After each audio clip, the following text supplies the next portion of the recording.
항균 섬유는 좋은 것일까? 가습기 살균제 사건은 가습기 분무액에 포함된 살균제로 인하여 사람들이 사망하거나 폐질환이나 전신질환에 걸린 사건이다. 2020년 7월 17일 기준 사회적 참사 특별조사위원회 집계에 의하면 환경부에 피해를 신고한 자는 6,817명이며 그중 사망자가 1,553명이다. 파악되지 않은 사망 피해자는 14,000명으로 추산되며 건강 피해 경험자는 67만 명에 달할 것으로 알려졌다. 2011년 당초 원인을 정확히 알 수 없는 폐질환으로 알려져 임산부나 영아의 폐에 문제가 생겨 폐를 이식받았다. 역학조사 결과 가습기 살균제에 의한 것으로 밝혀져 2011년 11월 11일 가습기 살균제 6종이 회수되었다. 위키백과에 실린 내용이다. 코로나가 창궐하면서 미국 시장에서 가장 인기 있는 소재문의는 항균 섬유와 원단이었다. 정체를 알 수 없는 바이러스가 사람을 죽일 수도 있다는 공포가 불러일으킨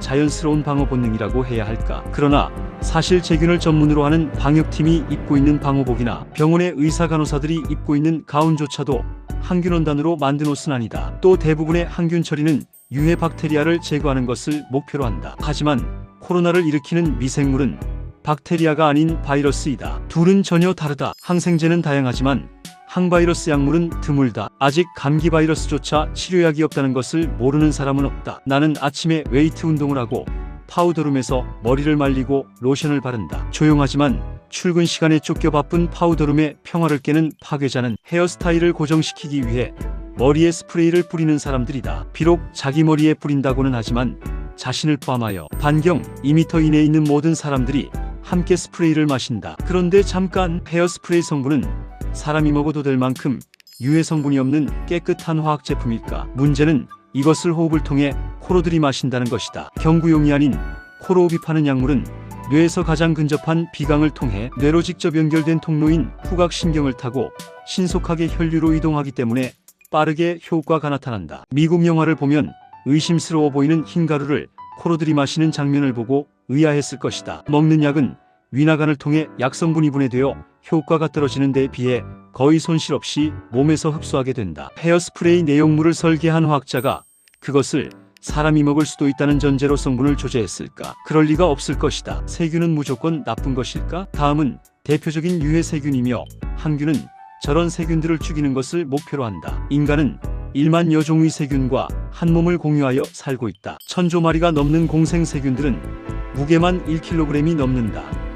우리 체중에서 1kg는 세균 무게인 것이다. 그런데 원산화 원단에 처리된 항균제는 어떤 균을 죽일까? 항균제가 좋은 균, 나쁜 균을 구분할까? 감염 때문에 먹는 항생제조차도 병균에 대한 정확한 타격이 불가능하다. 수만 명의 인명을 살상한 가습기에 들어간 살균제가 모범 사례를 보여주고 있다. 방 안에 뿌려진 수증기 형태의 가습기 살균제가 인체에 침입해 인체에 상주하는 없어서는 안 될 좋은 세균들을 말살해버린 것이다. 항생제는 저격수가 아니라 수류탄과 마찬가지이다. 근처에 던지면 다 같이 죽는다. 그런 이유로 유럽에서는 살균제가 포함된 모든 항균 처리원 단위 수입을 수년 전부터 엄격하게 규제하고 있다. 최근에 항균 처리는 균을 죽이는 살균제보다는 미생물의 생육 조건과 번식 환경을 어렵게 만드는 쪽이나 천연 항균제인 은, 구리, 유황 등 항균 무기물, 광촉매 등으로 가닥을 잡고 있다. 문제는 그런 것들의 효과 입증이 어렵다는 것이다. 의류는 음식과 달리 피부와 접촉하면서 발생하는 감염에 대한 대처가 목적이다. 하지만 피부를 통해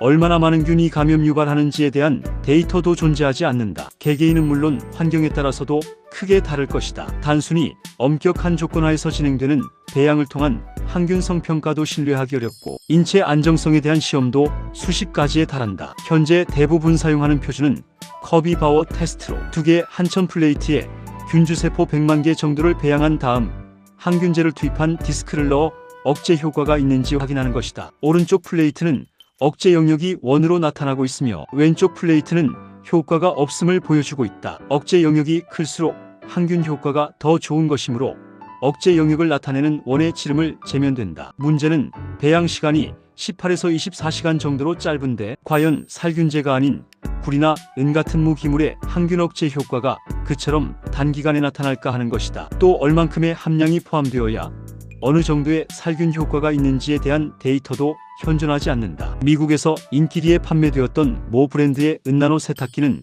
살균 효과를 입증하는 데 실패하였다. 만약 무기물 항생제가 커비바워 테스트를 통과할 수 있다면 항균 처리된 원단이 유럽 시장에서도 환영받을 것이다.